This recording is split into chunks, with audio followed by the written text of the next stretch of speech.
Everyone, and welcome to Hit the Mark Trading's daily TF Russell 2000 Futures Review. My name is Martin Rimes. Today's date is Sunday, December 15, 2013. I want to ask you to please check out hitthemarktrading.com.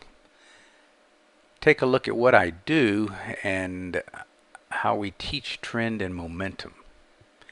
While you're there, be sure to check out the boot camp.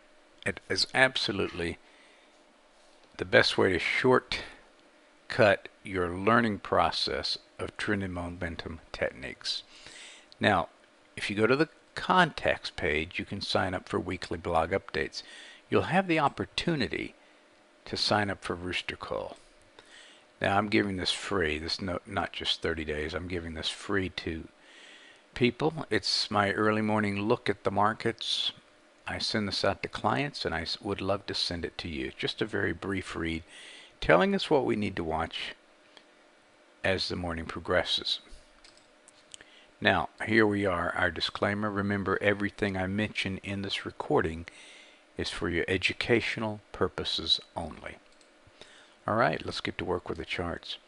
Here's the weekly TF. Now, we've got a very classic pattern here, what they call the ascending wedge.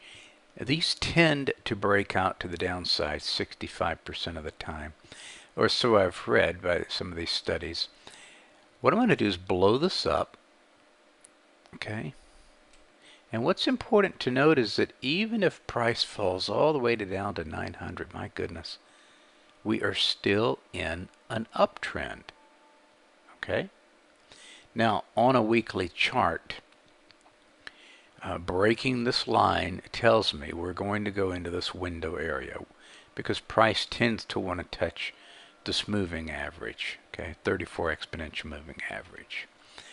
As far as the indicator, the zero line on CCI means major support and resistance, so we've been above this line.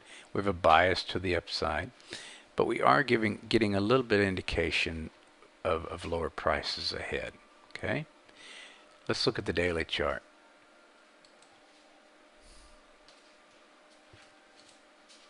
Now, on the daily, we had a pattern here. If you've been a follower of this video, we talked about this. Breaking this horizontal and this diagonal trend line would probably result in lower prices. We got it. So the blue line here, let me blow this up for you. The blue line here is our kind of our pullback line. In other words, price will probably run up here to test it, but it'll be a big deal when we go beyond it. Okay. Now, the other thing we can say is, gosh, we touched the top of a channel line and fall back. That's typically what happens. Okay.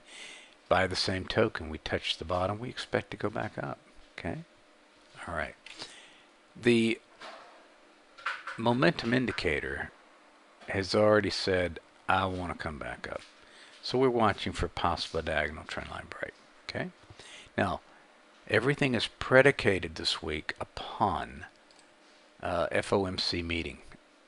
They're going to have their policy statement. On the 18th, they'll release that. And unfortunately, that is the major driving force, and we have no idea what they're going to say. Just be aware. For this reason, I would expect kind of muted trading, quiet trading, going into that report, and then all of a sudden, it's a knee-jerk reaction. Okay? So, let's just prepare ourselves for Monday. Here are the floor pivots to the right. And there'll be some overnight action, but so far you can see that if I draw this, okay, breaking that line tells me, well, we probably want to start moving back up to either the main floor pivot or the 34 exponential moving average. I think our range, I think it's safe to say that our range on Monday, we're probably going to see a retest of the high. Gosh, that's right around the floor pivot, so that makes it like a magnet. And on the downside,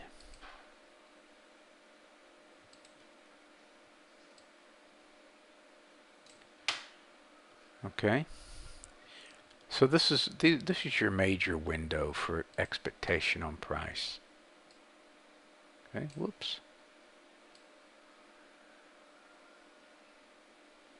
Down here or